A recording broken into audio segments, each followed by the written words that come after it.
Welcome back to Fast Market here on the TD Ameritrade Network. But let's bring in our next guest for our cash tag segment. That's going to be Andy Swan, the co-founder of LikeFolio, joining us. Welcome back to the show, Andy. Thank you. All right, so as I mentioned before we went to break, Starbucks just off of 52-week highs that we hit yesterday, so we've seen some really strong momentum, not only this year, but over the last 52 weeks. I mean, this stock traded down to $68 a share. Do you guys have data backing up this rally here for Starbucks? Yeah, we have data backing up the rally, but not the entirety of the rally. I'll tell you, I think Starbucks stock may be gotten a little ahead of itself here.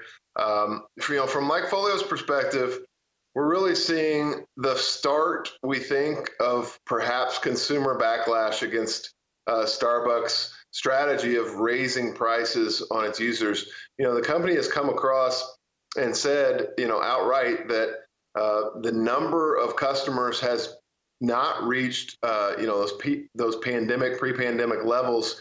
They're really reliant on increased per ticket prices and getting more out of each customer.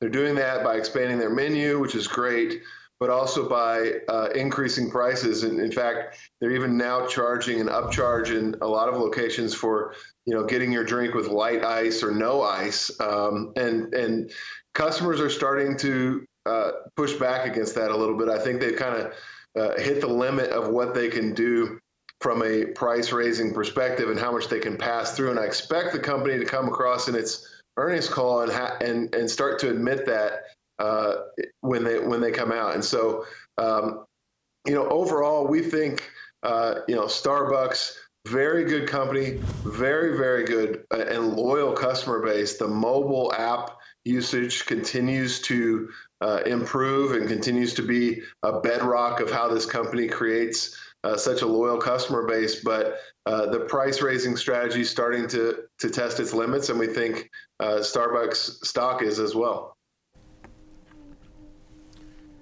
Andy, you're making me break out my Economics 101 book to look up elasticity of demand, right? When those prices get up, eventually people start making other choices. But, they are, what I like about Starbucks, and for a non-coffee drinker like myself, yeah. I appreciate that they continue to throw new products. This channel development segment that is really growing, they combine with Nestle to make, off the shelf drinks, combining Starbucks and Nestle. That's an incredibly fast growing part of their business. And you're right. If you look at the stock by definition, this stock has run a long way and it's overbought.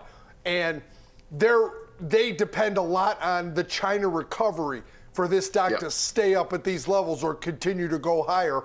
But I applaud Starbucks for constantly adjusting and pressing their customers to see how far they can take them up that cost ladder before they back off. So far, they haven't backed off, Andy. Yeah, no, they haven't actually. That's kind of my key point here, is I think Starbucks has gotten away with moving its customers up the cost ladder very effectively, very well, and like you say, admirably. I think they deliver exceptional value. I think they finally started to hit that saturation or stretch point, that elasticity point that you talk about. That's what we're starting to see in our data. It'll be very interesting to see if the company comes across and says, look, we've been relying on getting a higher ticket per customer for a really long time, and we're not sure that we can continue to do that. That's what I expect to hear, because I think that's the truth, but we'll see how the company comes across in its call.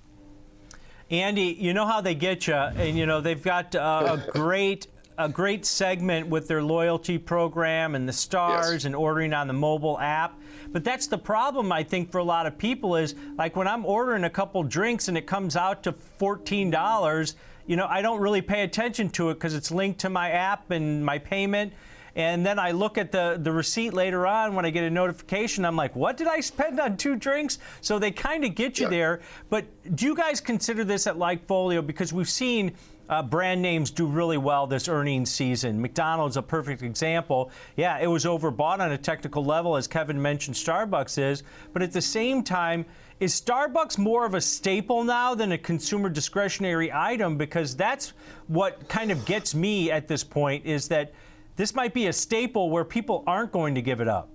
Yeah, I think there's absolutely something there. I don't think people are going to give up going to Starbucks. I think it's almost addiction level. You could throw it in the same bucket as Altria and some of the Vice stocks at this point. That's how powerful their brand and their consumer base and loyalty is. And then, you mentioned the app and the loaded cards and how you can put the money on there. One thing I do think that's very interesting to think about, in 2022, consumers put over $3 billion onto those Starbucks cards or prepaid into their app. And now when Starbucks has the opportunity maybe to take that float and make, 3-4% rather than 0.5%, that could be a really interesting line item in a quarterly report. So something to watch for there. They really have a large balance sheet of customer funds.